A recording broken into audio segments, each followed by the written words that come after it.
understand that you are entering a market where there's so many educated people that are capable of having the same jobs as you that don't have those jobs.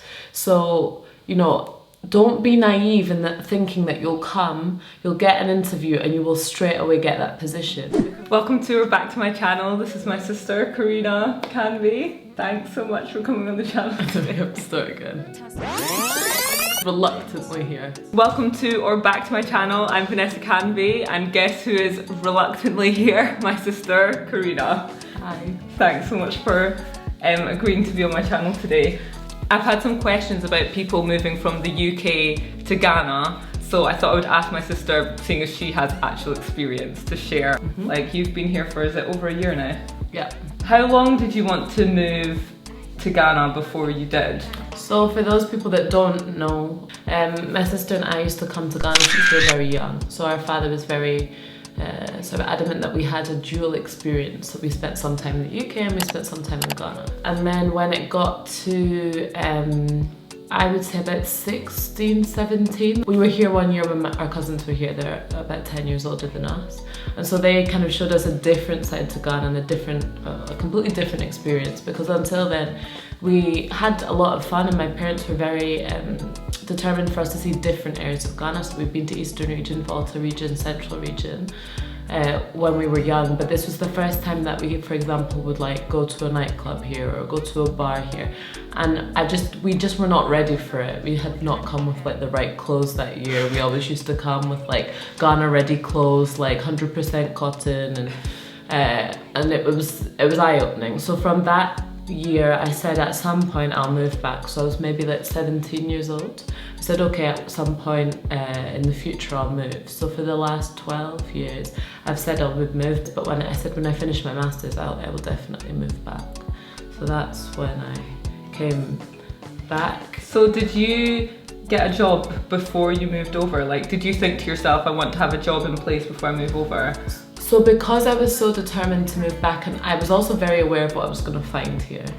I've been coming for the last 10 years before I moved. I've been coming to Ghana at least once a year, usually for about a month. So either I would like be here for my dissertation. I was in Ghana for 2 months twice, or I would be here for like weeks at a time, or I used to work for an international organisation, so I would work alongside them in order to be like, can I add 1 or 2 weeks in Ghana and I can work remotely? So I was privileged in that I found a job before I came here. It is possible, but I was willing. I'd already handed my notice in at work, so I was willing to move even if I found nothing. And I knew that once you get here, you would make something work, and I was kind of flexible as to what I might do here. So I worked for an organisation initially. I don't work there anymore, but it was based in the north of Ghana. And then in Tamale, which is very different from Accra, but it was a really good experience for me because it was a managerial position. It was something that I was passionate about, and then it allowed me to move on to something else that I wanted to do. But actually, as I was just about to leave, my previous job had offered me a position, a very short-term position in country. So I had options before I came. That said, like, if people want to move and they don't have jobs, it's possible. I would say like networking is everything here. So trying to build your network from abroad, or knowing people that know people here that can, send your CV out to friends, etc., is really important. And is possible, but not everything's online. Lots of things never make it online. But it's a good place to start. One thing is to research organisations in Ghana that are doing things, and then try through LinkedIn to find someone that's working there. Yeah, that's a good idea. But work permits also, like, I'm a Ghanaian national and a British national. So with regards to work permits, like, I don't have any issues. But I know for some people that is a bit of a stumbling block, and it's just something to think of beforehand. Like, you have to apply for a work permit in order to work in Ghana. And your employer usually will sponsor that. So that is, something to consider. So another thing I would say is, like, unemployment for your average Ghanaian is fairly high. So while you have ideas to come here, I think you need to be realistic in what you'll find here. You need to be realistic in, Ghanaians are very friendly, but many people are struggling here. So you have to understand that you are entering a market where there's so many educated people that are capable of having the same jobs as you that don't have those jobs. So you know, don't be naive in that thinking that you'll get an interview and you will straight away get that position, because there are so many people coming out of Legon, Ashesi, like universities, like Ghana, basically all around Ghana, that are able to take those jobs, but are also sometimes not getting them. So, you know, that's something to put into context. And the other thing is, I took initially, like, I would call it a hybrid salary. So it was a high local salary, but I took a local salary. And I have quite a lot to say on this, because while I understand that certain international companies attract talent through expatriate packages, it is problematic. The idea that you have people all working within the same space that have essentially similar skills, but half of them are being paid a certain amount and half of them are being paid another amount. You know, for senior management positions, sometimes I understand, but I do think in the long term, if we're to really have like a more equal society, we have to get rid of this idea of having these expatriate packages. And then it comes to the question of, what is an expatriate? Like, who exactly is that? Because is a Ghanaian going to Togo or a Ghanaian going to Nigeria, are they getting the same expat package and experience? Is it connected with ethnicity and race? Is it connected with where the person has schooled? Like, there's so many like complexities with the term. But when I came, didn't get an expat package. So I lived, you know, a fairly local life. Like I lived in Tamale, so I would shop in the market.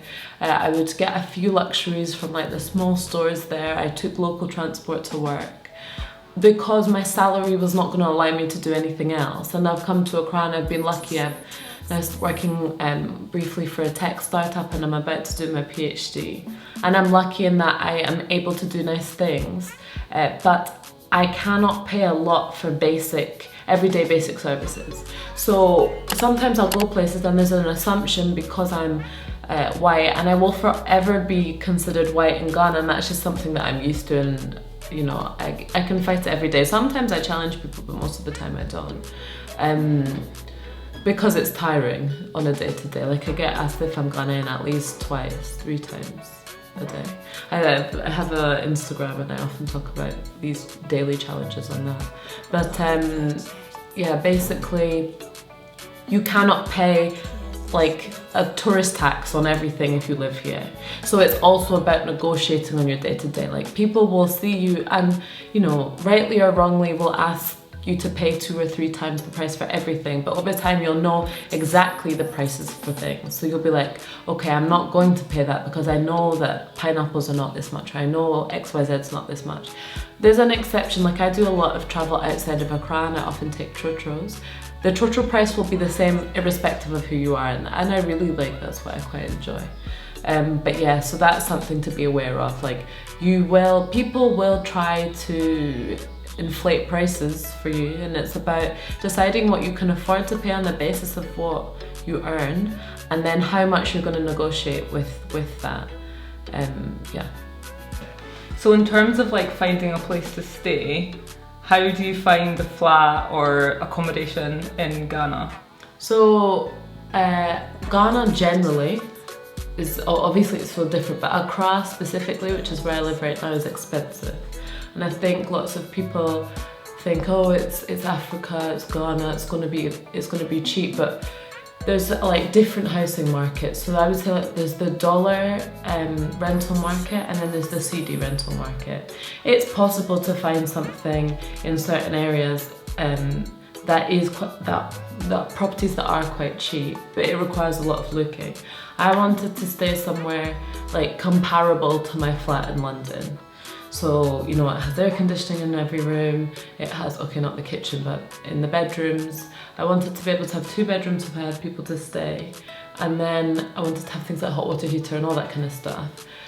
So it took me a little bit of searching. There's loads of agents out there. Agents will usually ask for like 1 month's rent if they secure a place for you, and then 100 CD viewing fee.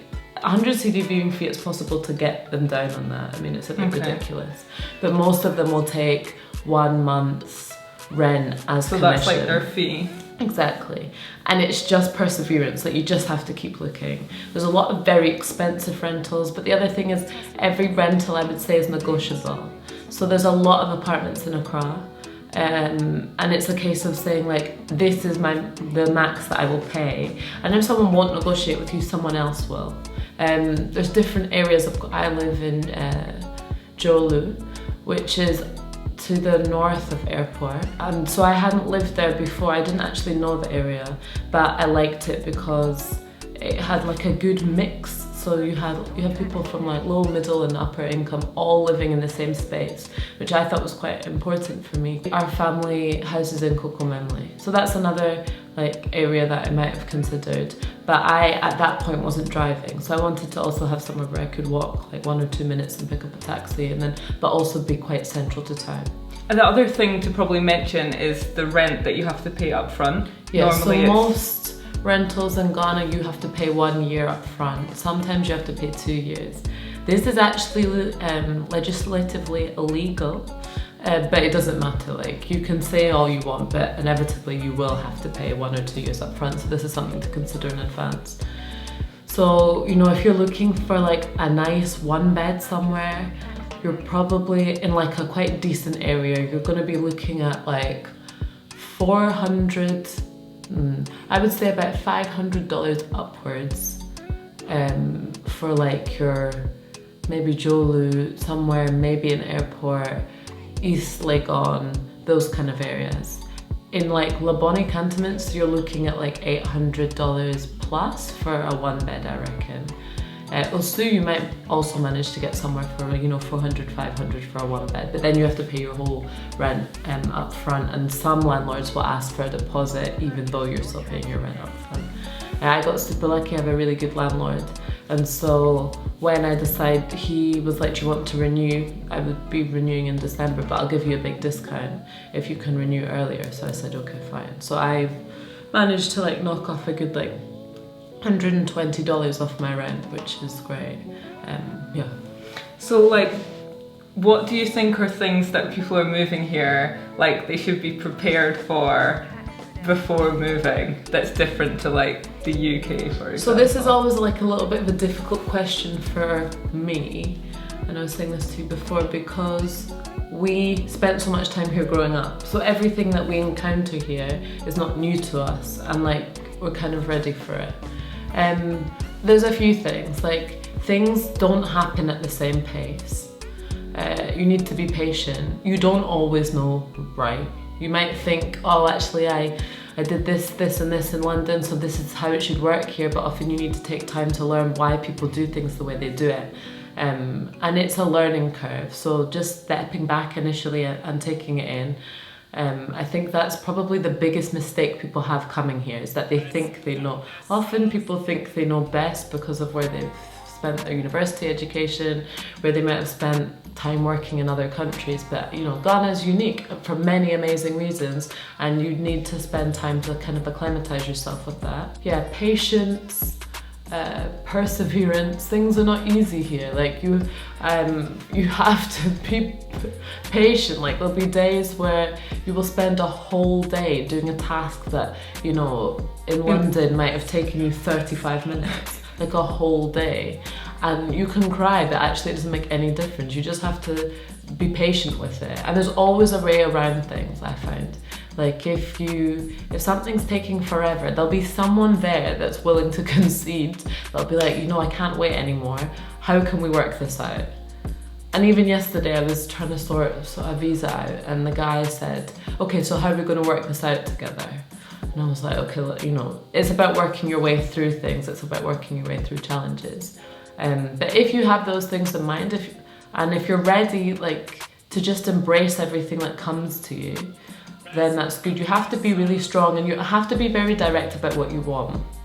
And I suppose when I started working, like, I wasn't used to being perhaps so direct with things that I wanted to do. You have to be very clear.